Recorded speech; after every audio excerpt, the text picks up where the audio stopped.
वळूया पुढच्या बातमीकडे। उद्यापासून राज्याचं अर्थसंकल्पीय अधिवेशन सुरू होत आहे। 3 ते 26 मार्च त्या दरम्यान अधिवेशन मुंबईत पार पडेल। मात्र या अधिवेशनात सध्या गाजणाऱ्या अनेक मुद्द्यांवरून विरोधक रान उठवण्याची चिन्ह आहेत।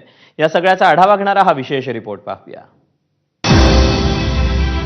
सोमवारपासून राज्याचं अर्थसंकल्पीय अधिवेशन सुरू होत आहे।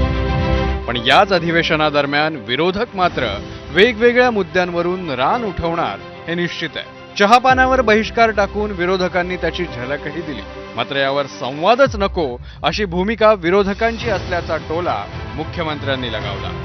संवाद स्थापित करावा असं आपल्या पत्रकार परिषदेत म्हटलं, पण संवादाचं सगळ्यात मोठं माध्यम जे होतं, आम्ही त्यांना चहापानाला निमंत्रित केलं होतं, म्हणजे संवादालाच निमंत्रित केलं होतं, पण त्याच संवादावर त्यांनी बहिष्कार टाकला।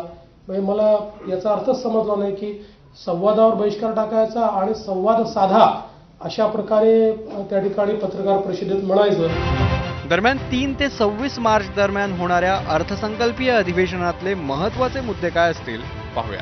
देशमुख हत्या प्रकरण आणि धनंजय मुंडेंचा राजीनामा, दोषी मंत्री माणिकराव कोकाटेंचा राजीनामा, स्वारगेट अत्याचार प्रकरण, केंद्रीय राज्यमंत्री रक्षा खडसेंच्या मुलीची छेड, धनंजय मुंडेंच्या काळातील कृषी घोटाळा, कोरटकर आणि सोलापूरकरांकडून झालेला शिवरायांचा अवमान, वाहनांना महागड्या HSRP नंबर प्लेट, पेटंटचं मुख्यालय राज्याबाहेर नेणं, कर्जमाफीच्या घोषणेवरून अजित पवारांची कोलांटुडी, वीज ग्राहकांना स्मार्ट प्रीपेड मीटरची सक्ती, रखडलेल्या स्थानिक स्वराज्य संस्थांच्या निवडणुका, लाडकी बहीण योजनेच्या लाभार्थ्यांची कपात, शक्तीपीठ महामार्गाची स्थानिकांवर जबरदस्ती, राज्यावर असलेलं 8 लाख कोटी रुपयांचं कर्ज, हे आणि असे अनेक मुद्दे या अर्थसंकल्पीय अधिवेशनात गाजण्याची शक्यता आहे। सध्या मंत्रिमंडळातील काही मंत्री विरोधकांच्या रडारवर आहेत। त्यांच्यावर भ्रष्टाचाराचे आणि हत्या प्रकरणाशी संबंधित आरोप केले जात आहेत।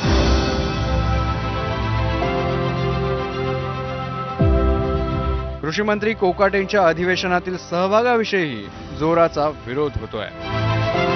हे आरोप महायुतीसाठी त्रासदायक ठरतायत। इतकंच नव्हे तर यावरून विरोधक सत्ताधाऱ्यांची कोंडीही करणार हे नक्की आहे। त्यामुळे या सगळ्या पार्श्वभूमीवर हे अधिवेशन कसं पार पडणार आणि 23 दिवसांच्या कार्यकाळात कोणत्या महत्त्वाच्या मुद्द्यांवर मंथन होणार आणि राज्याच्या हिताचे कोणते मुद्दे गाजणार हे पाहणं महत्त्वाचं ठरेल।